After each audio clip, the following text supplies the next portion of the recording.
स्वामी भक्त हो, आपल्याला आपल्या आयुष्यामध्ये अनेक संकटांना तोंड द्यावे लागत असते.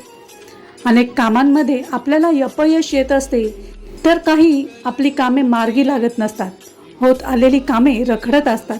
अशा वेळी आपल्याला ही रखडलेली कामे पूर्ण करण्यासाठी एक उपाय करायचा आहे.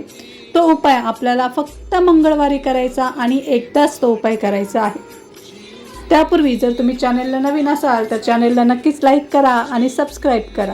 हा उपाय करताना आपल्याला एका तांब्याच्या कलशामध्ये पाणी, दूध आणि पांढरे तीळ घेऊन आपल्याला संध्याकाळी 4:30 ते 6:30च्या दरम्यान ते सर्व मिश्रण आपल्याला पिंपळाच्या बुंध्याला अर्पण करायचे आहे. हा उपाय करताना दक्षिण दिशा सोडून कोणत्याही दिशेला तोंड करून आपण हा उपाय करू शकतो.